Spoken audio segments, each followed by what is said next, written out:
Welcome to the ISO Show, dispelling myths and sharing tips for success to improve your business with ISO standards, with your host, Mel Blackmore.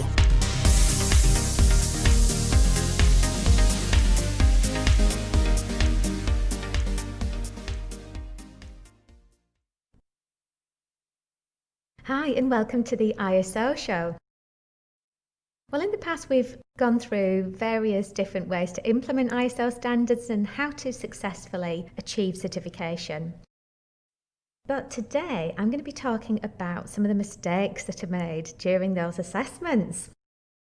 And the reason I thought I'd bring this up is because these mistakes can easily be avoided. Okay?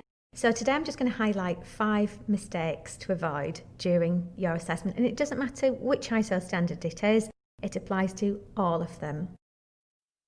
Fail to prepare, then prepare to fail. That's a saying that I'm sure you've all heard of, but it is so true. If you don't want to fail an assessment before you've even begun, be prepared. So I'm just going to take you through the top 5 mistakes companies make that can lead to stress and failure. But this is not a definitive list. Unfortunately, there are so many things that could go wrong. I don't want to put a dampener on it, by the way, if you've got an assessment coming up. But everybody's human. We all make mistakes, so don't worry about that. But I'm just going to share with you my 5 favourite blunders that you could easily avoid. So number 1 is not informing employees. Yes, it's pretty obvious, isn't it? But you'd be so surprised to hear how many times a management system is just kept to one person or just within one team within a company, and a communications plan has not been implemented to inform all employees. And it's got to be said, the best informed employees make the best people to be assessed, because in many cases they're actually proud of their processes. It's just day-to-day life for them. They're quite happy to share that process, to talk it through, show the records. It's no great stress. It's, as I said, it's just the way that they do things every single day. But imagine if you're an assessor and you rock up only to hear an employee say, "Sorry, what process? Sorry, I don't have a process." "What policy? Sorry, I haven't heard. What's ISO 14001? During an ISO 14001 environmental management assessment, it's really embarrassing. It's embarrassing for the person, that the assessor is asking, but also to their head of department and also to the person that's heading up that project. It's not a great start. But it's not just about the assessor though, is it? Do you know what I mean?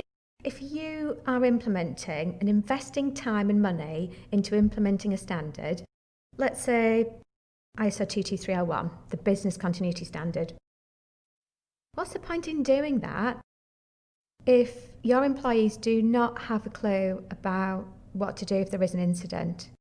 Because you've failed right from the very beginning, haven't you? There's no point in having a business continuity plan if no one knows how to respond to an incident. That's even more important to communicate your management system, your processes to your employees, because you want them to follow them, not just to get a badge. So make sure you've got that communications plan in place. So communications that might head up from the CEO, it could be the champions that are involved, it could be included in the agenda of meetings, and of course there's the launch as well. You want to make sure that that's well planned. And make sure that you've got any other comms talking about the ISO project, which could be on Slack or some other online communication tool that you use. And by doing this, it basically means that your employees aren't going to be nervous, they're not going to be worried, they're not going to be stressed when it comes to the assessment. Number 2 is not having access to the right people. Now, the assessor doesn't need to see every single person within the company. That's not the way it works. But they do need to see key process owners and also have some representatives available from the leadership team. So, for example, if it was ISO 9001, you'd want the head of operations and a few of the key process owners there as a minimum. For environmental management, you'd want to have the facilities manager there if you've got one, or environmental champions. If it's an ISO 27001 assessment for information security, you'd want to have a representative to talk about incident reporting, data backups, what happens when you have starters and leavers, what happens when it comes to physical security.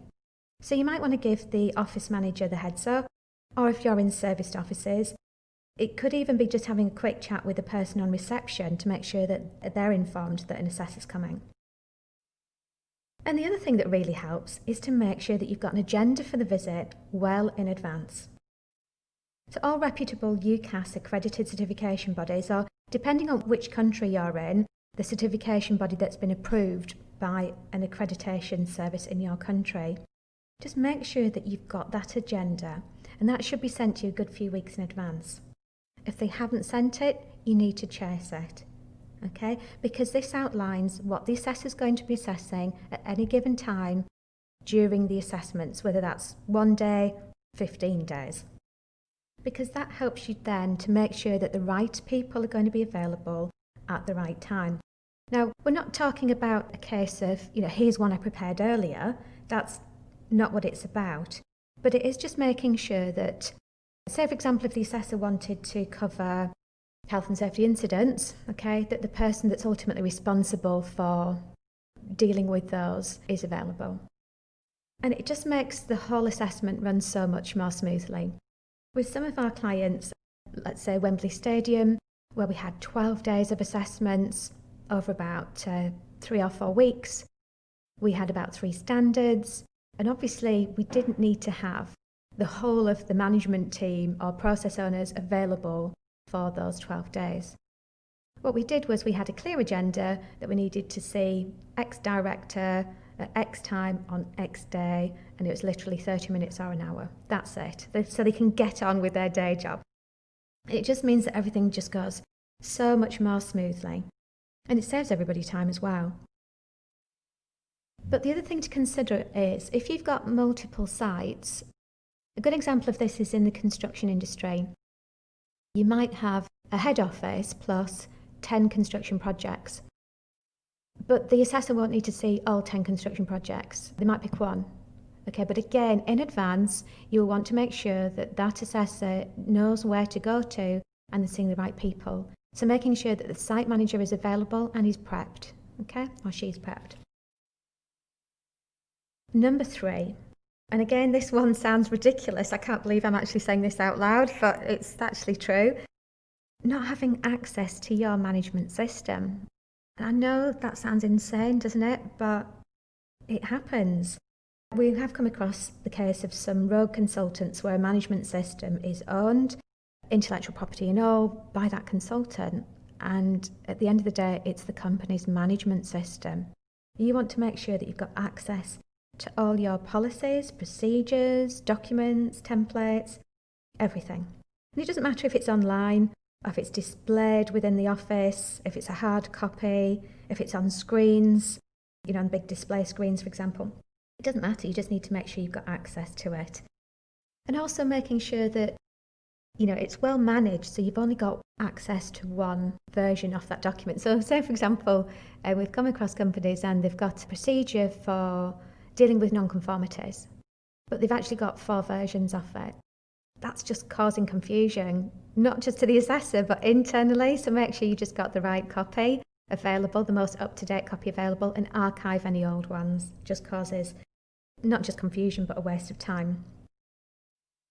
Number 4 is not having access to your records. So the thing I talked about earlier about the management system, they're your documents, procedures, and things like that. But when it comes to your stage 2 assessment, it's a case of show and tell, really. So you might already have a procedure. Yep, great, so that's available in the management system. But where are the records for things like induction, training, competency, and things like that?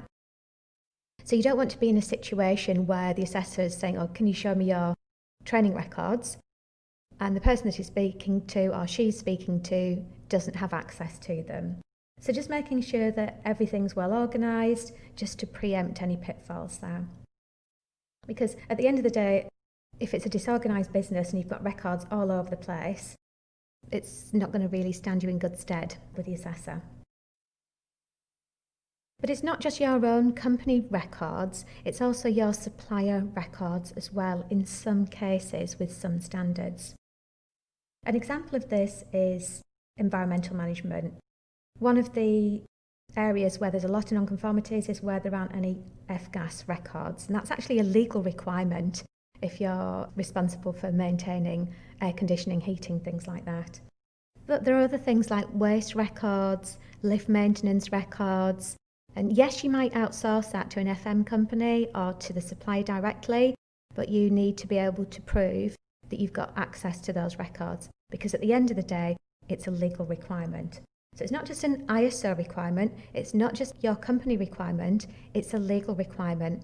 And as you'll know, if you're in the process of implementing a management system or maintaining a management system, quite often there is a link there which basically explains that you need to identify the applicable statutory and regulatory requirements.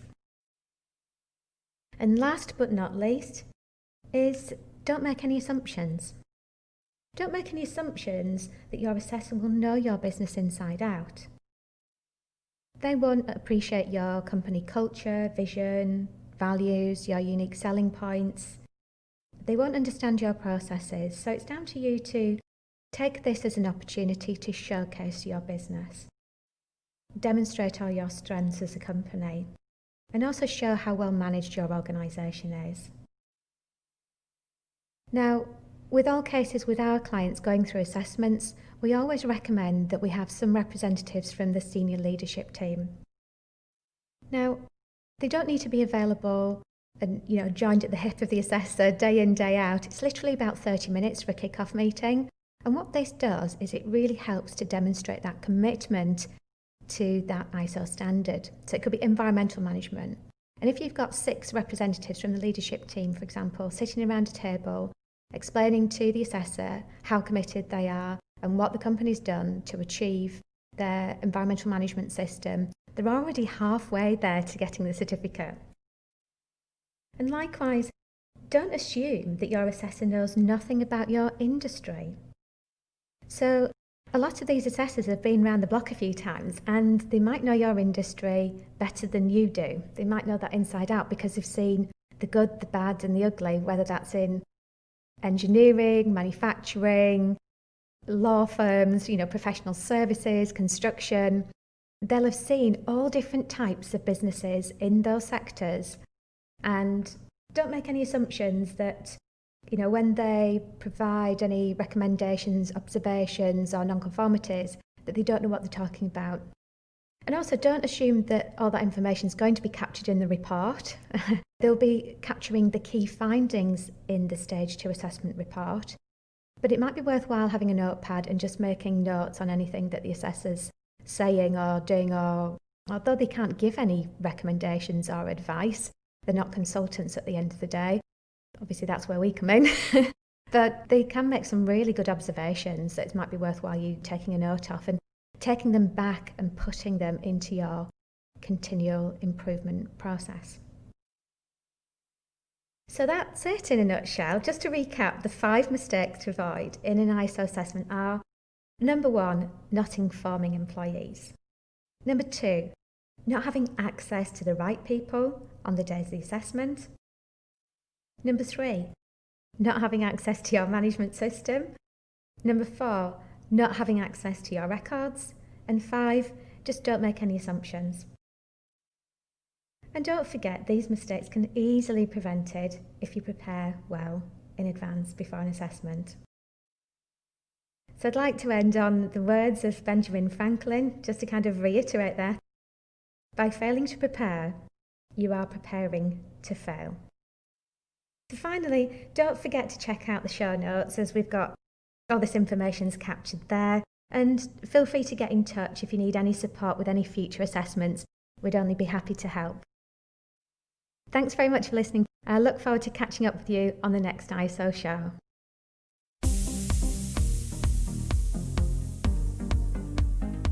Looking to achieve certification to an ISO standard or just need a helping hand with ISO compliance? Contact us at blackmoresuk.com.